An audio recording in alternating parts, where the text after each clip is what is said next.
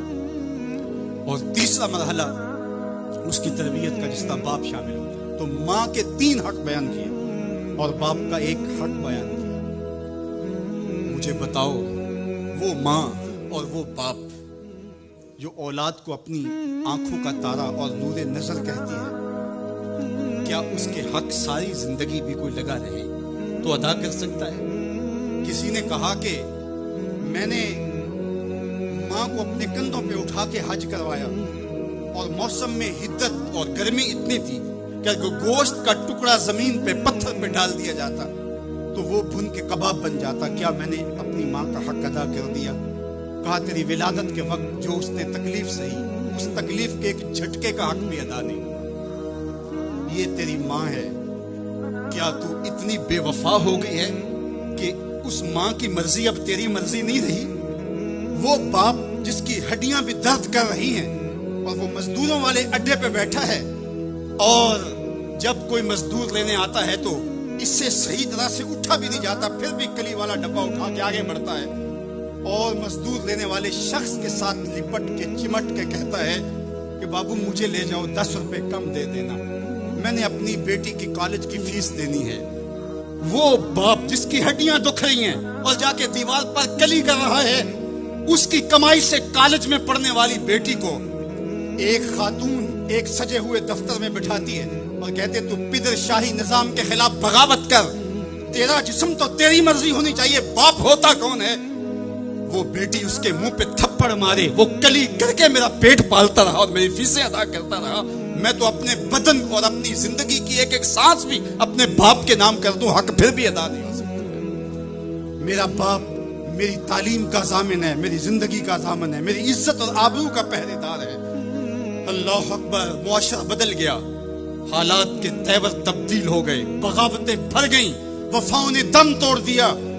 مغرب کی تہذیب سوائے تکلف کے اور کچھ نہیں ہے، اور چہرہ جو روشن نہ ہو تو کیا حاجت گلگونہ فروش. نئی تہذیب تکلف کے سوا کچھ بھی نہیں ہے. یہ مغربی تہذیب کی یلغار نے مرد آوارہ، بیکار و زن کمار باش کیا معاشرہ تخلیق کیا جا رہا ہے. میرے حضور کے غلاموں، آؤ ہم نے دین حضور سے لینا ہے، اور یہ سارے چونچلے اور یہ ساری مغربی وظیفہ خور تنظیمیں یہ دم توڑ کے رہ جائیں گی. اس کائنات کے اندر اور اس وطن کے اندر جھنڈا لہرائے گا تو محمد عربی کے نظام کا ہی لہرائے گا. ہم حضور کے دین کو کھڑا کرنے کے لیے اور حضور کے نظم کو غالب کرنے کے لیے اپنی زندگی کے ایک ایک سانس کو حضور کے نام وقف کریں گے. میری زندگی کا مقصد تیرے دین کی سرفرازی، میں اسی لیے مسلمان، میں اسی لیے نمازی. میری زندگی کا ایک ایک لمحہ حضور کے دین کے لیے، حضور کے نام کے لیے. تو حقوق والدین کے جو ہے وہ بہت سارے ہیں. کہا تو اس کے ایک درد کے جھٹکے کا جواب بھی نہیں دے سکا. ماں اولاد سے جو محبت کرتی ہے اور جو ماں کے حق ہیں وہ اتنے زیادہ ہیں کہ کسی پیمانے میں اس کو تولا نہ جا سکے. میں کہا کرتا ہوں سمندر کی پاتال تک تو کوئی پہنچ گیا ہوگا، لیکن ماں کے پیار کا کنارہ آج تک کسی نے نہیں پایا. یہ سڑکوں کے کناروں پر بڑے بڑے ہیوی ترازو نصب کر دیے گئے ہیں، پورا کنٹینر توڑ لیا جاتا ہے، لیکن آج تک ایسا ترازو میں نے نہیں دیکھا جس پر ماں کے پیار کو بھی تولا جا سکے۔ ماں جب بولتی ہے تو اس کے لہجے میں جبریل بولتا ہے، ماں جب مسکراتی ہے تو لگتا ہے جنت کی ساری کلیاں کھل اٹھی ہیں۔ اللہ نے ماں کے سینے میں وہ درد، وہ درک، وہ محبت، وہ چاہت، وہ پیار کا جہاں آباد کر دیا کہ سید خورشید گیلانی نے کہا تھا کہ اونچے ہوٹلوں میں کھانا کھانے میں وہ سرور کہاں جو چولہے پر بیٹھ کے ماں کے ہاتھوں سے پکی ہوئی چپاتیاں کھانے میں ملتا ہے۔ اور کہا اونچے اونچے اسٹیجوں پہ حضرت صاحب، عالی جناب، مفتی صاحب، قبلہ عالم، کیا کیا لفظ سننے کو ملتے ہیں، لیکن ان لفظوں میں وہ چاشنی کیا جو ماں کی زبان سے ہوئے مٹھو ہوئے ببلو کے اندر رکھی گئی ہے۔ ماں کے سینے میں تڑپتی ہوئی ممتا اور محبتوں کا جہاں، اس کی کوئی مثال ہی نہیں ہے۔ ماں کو اتنا پیار کیوں ہے اور ساری زندگی ماں کے حق ادا کرتا رہے پھر بھی حق ادا نہ ہو، کیوں؟ اس لیے کہ ماں نے جنم دیا ہے۔ یہی جواب ہے نا آپ کا کہ ماں اتنا پیار اس لیے کرتے، اس کے حق کتنے ہیں کہ میرے حضور نے کہا پھر ماں، پھر ماں، پھر ماں۔ اتنے حق کیوں ہیں؟ اس لیے کہ اس نے جنم دیا ہے۔ میرے جملے کو بار بار آپ نے سنا ہوگا، پھر سن لیجئے، جس نے جنم دیا ہے اس کو اتنا پیار ہے اور اس کے اتنے حق ہیں، تو جس نے خلق کیا ہے اس کو کتنا پیار ہوگا اور اس کے کتنے حق ہوں گے۔ تو اللہ کے حق غالب ہیں۔ تو یہ جو حقوق العباد کی تلقین کی جاتی ہے تو اس کا مفہوم یہ ہے کہ اس کی معافی نہیں ہوگی۔ انسان ہے، نہیں معاف کرے گا، وہ کریم ہے، معاف کر دے گا۔ تو اس کا یہ مطلب کبھی بھی نہیں نکلتا کہ جو ہے وہ اللہ کے حق کوئی کمزور ہے اور مخلوق کے حق غالب ہے۔ ہمارے اوپر سب سے بڑا حق ہمارے اللہ کا ہے، پھر رسول اللہ کے حق ہے، پھر اس کے بعد ہماری ماں کے، ہمارے باپ کے، ہمارے مرشدوں کے، ہمارے استاد۔ ہم احسان فراموش لوگ نہیں ہیں، ہم جس کا بھی حق ہو اس کو پورا کرتے ہیں۔ مولا کائنات سیدنا علی المرتضیٰ فرماتے ہیں جس نے مجھے ایک حرف بھی پڑھایا اس نے مجھے اپنا غلام بنا لیا۔ ہم تھوڑی سی عزت ملنے پر آنکھیں سر پہ نہیں رکھ لینے والے لوگ، ہم احسان فراموش نہیں ہیں کہ کبھی باپ کو پدر شاہی نظام کے ساتھ مسترد کریں، کبھی ماں کے چہرے پہ لات مار دیں کہ تم کون ہوتی ہو میری زندگی میں مداخلت کرنے والے۔ ہم تو رشتہ بھی کرنا ہوتا ہے تو بوڑھی دادی امی سے بھی پوچھتے ہیں، جب تک وہ ہاں نہیں کرتی تو گھر کے اندر ماحول ہی نہیں بنتا ہے۔ ہمارا دین، ہمارا کلچر، ہماری تہذیب، ہمارا تمدن ہمیں یہ سکھاتا ہے لیسا منا من لم یرحم صغیرنا ولم یوقر کبیرنا، جو چھوٹوں کے ساتھ شفقت سے پیش نہیں آتا اور بڑوں کے ساتھ جو ہے وہ توقیر سے پیش نہیں آتا۔ میرے حضور نے فرمایا میرے ساتھ اس کا کوئی تعلق، کوئی ربط، کوئی رشتہ نہیں ہے۔ تو ہمارا دین تو ہمیں یہی سکھاتا ہے۔ تو بیم اور رجا کے درمیان ہمیں یہ سکھایا گیا۔ بات احترام کی چلی تو عقیدوں کے اندر جب غلوف پیدا ہوتا ہے تو اغیار کی سازشوں کا ہم نادیدہ اور دیدہ طور پہ شکار ہو جاتے ہیں۔ اقبال نے آج سے صدیوں قبل یہ بات جو ہے وہ ہونے والے حادثات کی نشاندہی کرتے ہوئے اپنے زمانے میں کہا تھا کہ تو کہ نشناسی خفی راز جلی ہوشیار باش، اے گرفتار ابو بکر و علی ہوشیار باش۔ کہا تو نہیں جانتا کہ تیرے ساتھ کیا کھیل کھیلا جا رہا ہے، ابو بکر اور علی کو آپس میں مقابل کھڑا کرنے والے ہوشیار ہو جا۔ یہ غیار کی سازش ہے، یہ دونوں کرنیں سینہ محمد عربی کی ہیں۔ ابو بکر بھی حضور کے ہیں، علی بھی حضور کے ہیں، عثمان بھی حضور کے ہیں، اصحاب بھی رسول کے ہیں، اہل بیت بھی حضور کے ہیں۔ ہم ان کی چوکھٹ کے فقیر بھی ہیں اور ان کے در کے بھی غلام ہیں۔ ہم تو غلام ابن غلام ابن غلام ہیں۔ ہمیں تو ان کی وساطت سے دین ملا ہے۔ ہم ایک کا نام لے کر کے دوسرے کی نفی نہیں کر سکتے۔ اللہ کے محبوب علیہ الصلوۃ والسلام نے حضرت سیدنا علی المرتضیٰ کو دیکھا اور فرمایا، مسند امام احمد بن حنبل نے اس کو روایت کیا، نہج البلاغہ میں موجود ہے۔ سیدنا علی المرتضیٰ فرماتے حضور نے میرے بارے فرمایا، یہلک فی رجلان محب مفرط و مبغض۔ علی تیرے معاملے میں آ کے دو لوگ برباد ہوئے۔ تیرا معاملہ حضرت عیسیٰ والا معاملہ ہے۔ ایک نے حضرت عیسیٰ سے بغض رکھا اور ان کی ماں پہ تہمت لگا دی، اور ایک نے حضرت عیسیٰ سے اتنی محبت کی انہیں ابن اللہ کہہ دیا۔ دونوں گمراہ ہو گئے۔ فرمایا تیرا معاملہ بھی حضرت عیسیٰ کا ہے۔ یہلک فی رجلان، حضرت علی خود فرماتے ہیں میرے معاملے میں دو لوگ برباد ہو گئے، محب مفرط و مبغض۔ ایک محبت کر کے برباد ہوگا، ایک بغض رکھ کے برباد ہوگا۔ امتن وسطہ، درمیانی امت ہو تم نے ترازو کے دونوں پلڑے پورے کر کے عدل کے تقاضوں کو پورا کرنا ہے۔ ایسا نہ ہو کہ علی کی محبت آنکھوں پہ پنٹی باندھ دے، تمہیں ابو بکر بھی نظر نہ آئے، تمہیں غارے سور کی بلندیوں پر اپنے کندھوں پہ حضور کو اٹھا کے لے جانے والا صدیق بھی دکھائی نہ دے، اور تمہیں جو ہے وہ دشمن کے آگے سینہ تان کے کھڑے ہونے والا فاروق بھی دکھائی نہ دے، اپنا سارا مال حضور کی راہوں میں خرچ کر دینے والا تمہیں عثمان نظر ہی نہ آئے، تم یوں اندھے ہو جاؤ، اور ایسا بھی نہ ہو جانا کہ علی کا نام لیا جائے تمہاری طبیعت میں بے چینی آ جائے، تمہارے چہرے کا رنگ بدلنے لگے، تم علی کا نام گوارا نہ کرو۔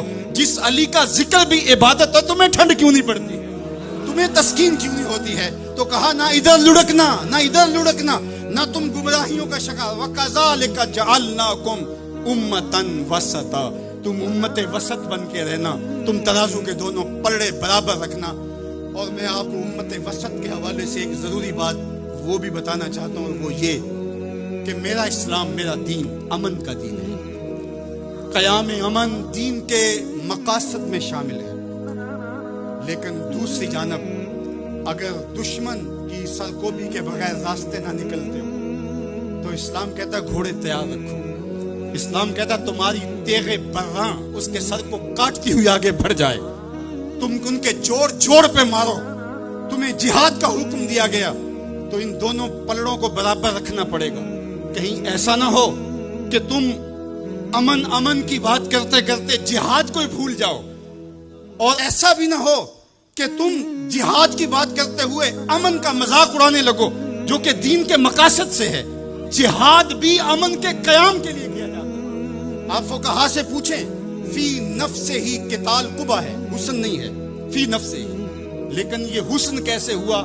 لغیر ہی ہوا، یعنی چونکہ قتال سے پھر پائیدار امن آئے گا لہٰذا یہ مجبوری قبول کر لی گئی۔ تو اصل امن ہے، امن کے قیام کے لیے جہاد کیا گیا، اور اس میں تمہارا نفس نہیں آنا چاہیے۔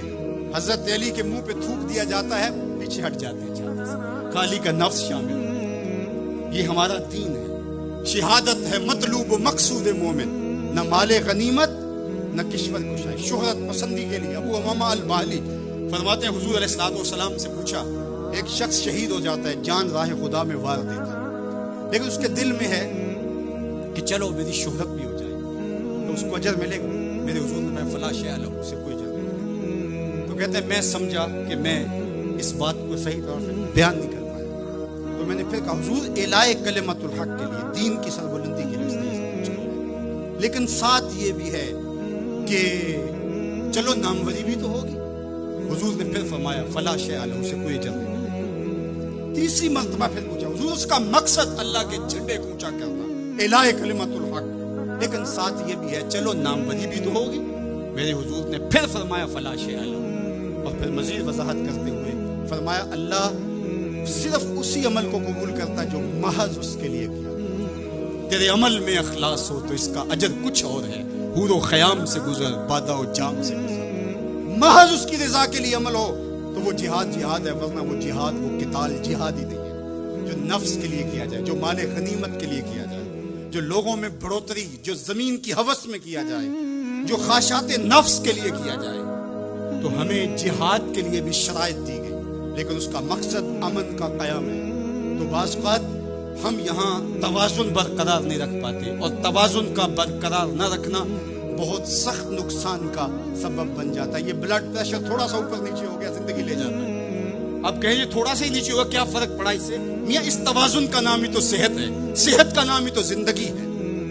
1262 سے لے کر کے 1290 تک خاقان اعظم قبلائی رہا، اس کے اندر دلچسپی پیدا ہوئی، مختلف مذاہب کی طرف رغبت پیدا ہوئی، اس نے مختلف مذاہب کو ماننے والوں کو اپنے پاس بلایا۔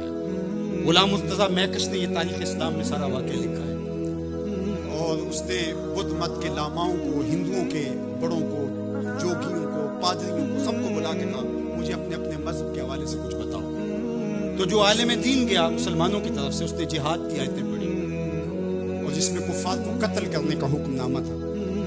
تو قبلائی خان نے کہا کہ تمہارا دین کافروں کو قتل کرنے کی تلقین کرتا ہے؟ اس نے کہا تو کہا پھر آپ ہمیں قتل کیوں نہیں کرتے؟ تو کہا کہ ہمارے پاس طاقت نہیں۔ تو اگر طاقت ہو تو کہا پھر ہم تمہیں کاٹ دیں گے۔ تو اس نے وہی کھڑے کھڑے حکم نامہ جاری کیا کہ ان کا دین اگر ہمیں قتل کرنے کا حکم دیتا ہے، طاقت نہ ہونے کی وجہ سے یہ رکے ہوئے، تو پھر یہ کیوں زندہ بچے؟ اس نے فوراً حکم نامہ جاری کیا جو مسلمان سمجھے اس کو کاٹ دو۔ مسلمان گاجر مولی کی طرح کٹنے لگے،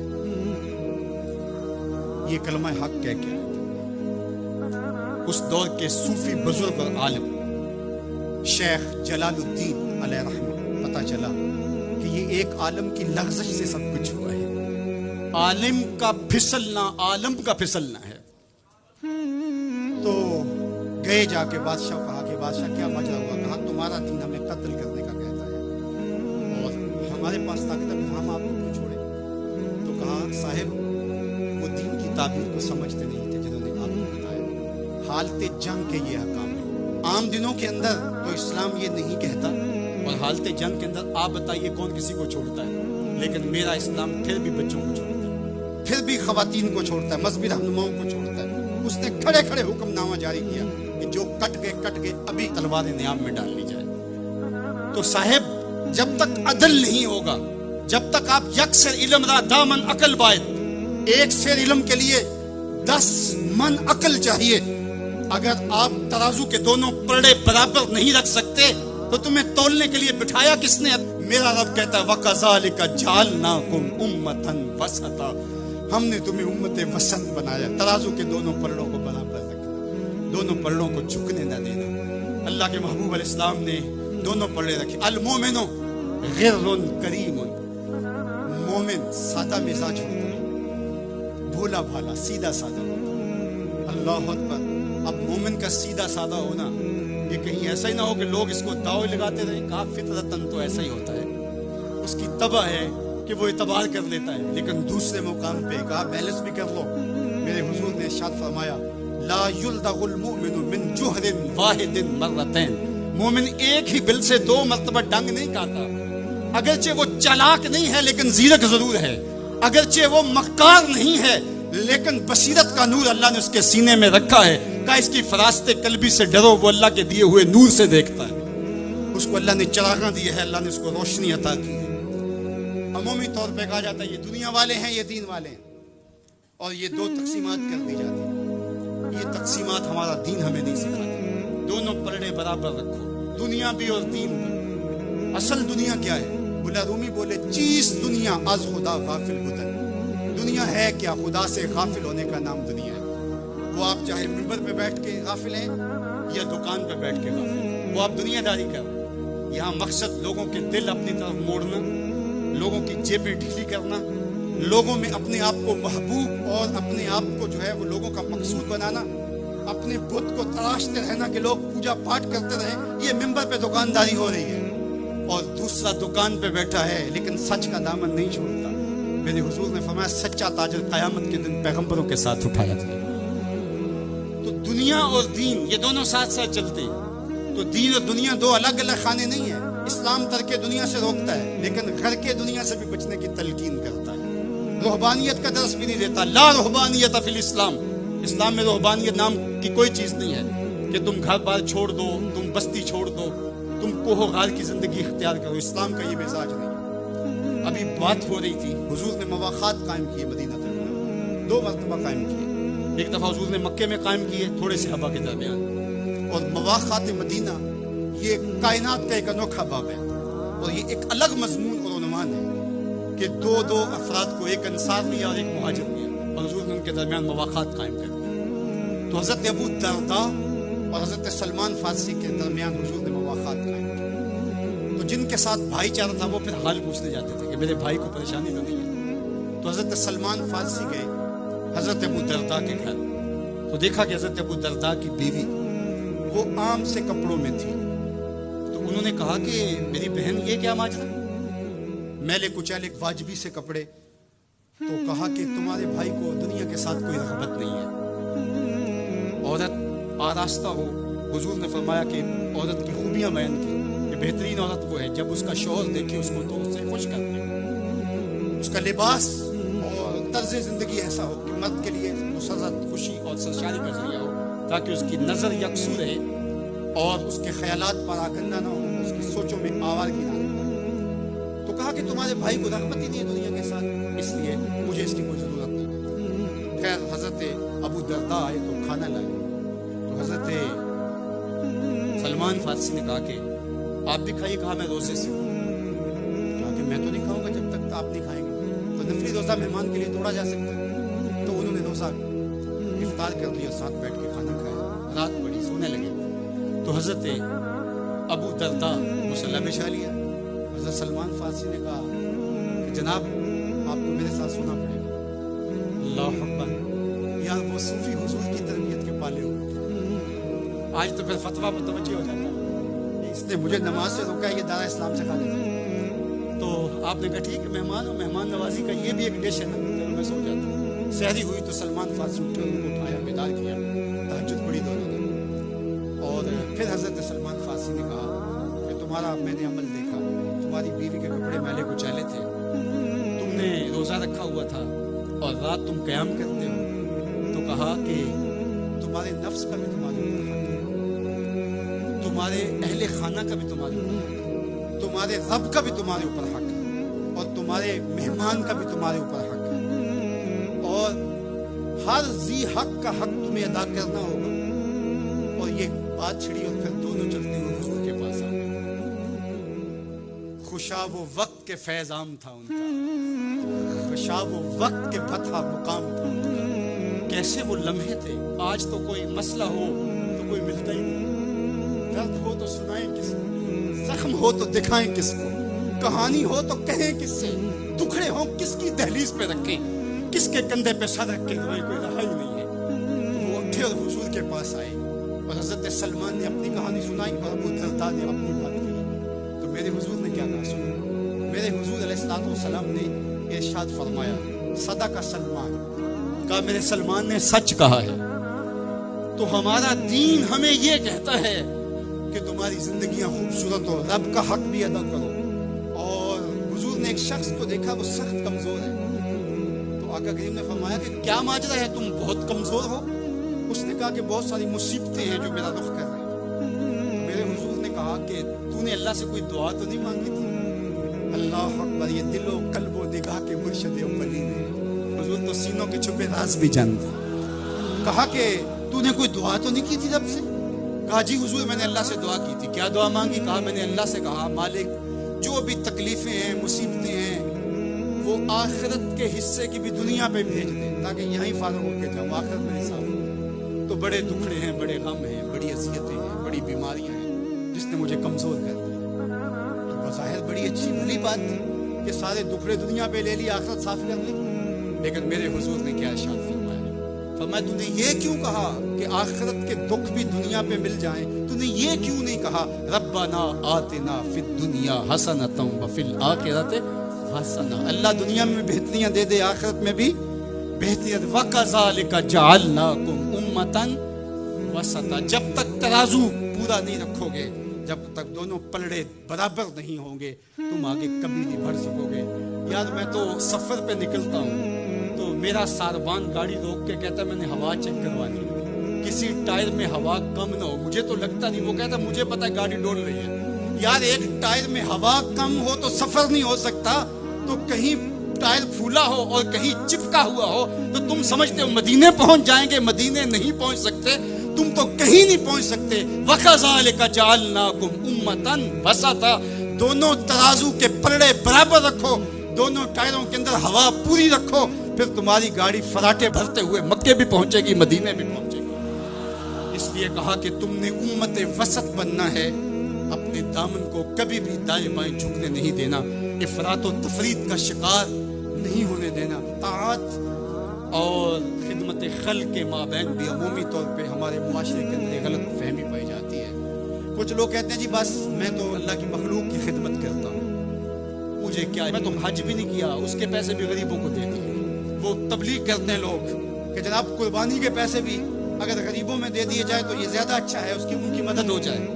تو وہ اس خدمت خلق میں اتنا غلوف کر جاتے ہیں کہ وہ اسلام کے شعار کا مذاق اڑانے لگ جاتے ہیں. اور جو عبادت والے ہیں انہیں ہمسائے کو دیکھنے کا موقع بھی نہیں ملتا. اور آپ جانتے ہیں کہ جب ایک بستی کو برباد کرنے کا حکم دیا گیا تو کہا کہ یہاں تو ایک بستی میں شخص رہتا ہے جس کا سر سجدے سے اٹھتا ہی نہیں. کہا میرے بندوں کے اوپر قیامتیں ٹوٹیں اور ان کے اوپر ظلم اور جبر کے پہرے ہوں اور اس کے ماتھے پہ شکن نہیں آتا، اس کے سمیت ہی بستی کو لٹ کے رکھ دو. یار عبادت کرتے ہو لیکن ہمسایوں کا خیال بھی رکھو. میرے حضور علیہ الصلوۃ والسلام نے لعاب پھینکا نا تو صحابہ نے اپنے ہاتھوں پہ لے کے اپنے منہ میں بن لیا۔ کائنات کے اندر آپ کو ایسا کوئی محبوب نہیں ملے گا جیسے حضور۔ آپ نے عشق اور محبت کی لوک داستانیں بڑی سنی ہوں گی، لوگوں نے نہریں بھی کھودی، لوگوں نے محبوبوں کے لیے کیا کچھ نہیں کیا، لیکن آج تک آپ کو ایسا نہیں ملا ہوگا کسی محب نے محبوب کا لعاب بھی چاٹا۔ کائنات میں یہ انوکھا باب ہے۔ تو حضور علیہ السلام نے فرمایا کہ تمہیں اس چیز پر کس نے ابھارا کہ میرا لعاب بھی اپنے چہروں پہ مل رہے ہو؟ انہوں نے کہا اللہ اور اس کے رسول کی محبت۔ تو میرے حضور نے اس کی نفی نہیں کی، لیکن ساتھ ہی فرمایا اگر کوئی چاہتا ہے کہ اللہ اس کے رسول سے محبت کرے اور اللہ اور اس کا رسول اس سے محبت کرے تو وہ ہمسایوں کے حقوق کا خیال۔ یعنی تمہارا یہ پہلو بھی، تم عاشق رسول بھی ہو لیکن ہمسایوں کا بھی تو خیال رکھو۔ تمہارے گھر پہ جھنڈا تو لگا ہے حضور کے میلاد کا، لیکن اگر ہمسایوں کے گھر میں اندھیرا ہے تو یار اپنے گھر میں اس سال اگر چراغاں نہیں کر سکے، غریب ہمسائے کا میٹر کٹ گیا اس کا بل دے دو، آمنہ کا لال زیادہ خوش ہوگا، میلاد والا رسول زیادہ خوش ہوگا۔ اس لیے دونوں پلڑے برابر رکھو، نہ تو عبادات کے زعم میں تم خدمت خلق کو اور ہمسایوں کے حقوق کو، رشتہ داروں کے حقوق کو بھول جاؤ، اور نہ یہ کہ تم خدمت خلق کے نام پہ عبادات کا مذاق اڑانے لگو۔ وَكَذَلِكَ جَعَلْنَاكُمْ أُمَّةً وَسَطًا۔ ادارت المصطفیٰ دونوں بازوں کے ساتھ اڑنے کی فکر رکھتا ہے، اور امت وسط کے مزاج کو لوگوں میں راسخ کرنا شروع ہوتا ہے۔ ظاہر ہے جب کبھی اس بازو پہ زور پڑے تو کبھی اس بازو پہ زور پڑے تو بازو جھکنے لگتے ہیں، تو میرا اللہ مدد کرتا ہے، نصرت دیتا ہے۔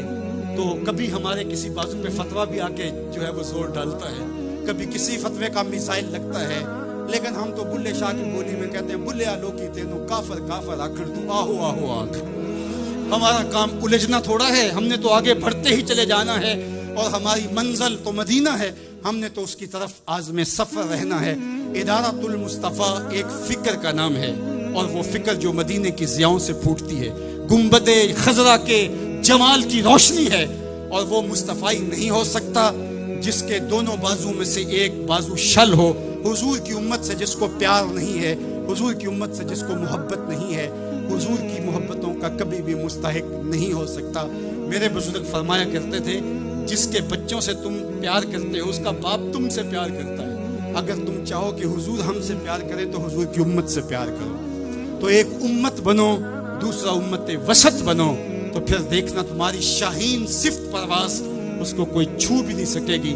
تم پھر بڑھتے رہو گے اور تمہارا بڑھنا منزل آشنا ہوگا، اور تو راہ نورد شوق ہے منزل نہ کر قبول، لیلا بھی ہم نشیں ہو تو محمل نہ کر قبول۔ تیرا تو مطمع نظر، تیرا تو ہدف ہی کچھ اور ہے، تو دنیا کے لیے نہیں ہے، دنیا تیرے لیے ہے۔ تو خواہشات کا دیوانہ نہیں ہے، بلکہ خواہشات تیرے پیچھے دوڑیں گی، اور زمانہ تیری دہلیز پہ باندیوں کی طرح نوکری کرے گا۔ من کان للہ کان اللہ لہو، تو ان کا ہو کے دیکھ، زمانہ تیرا ہو جائے گا۔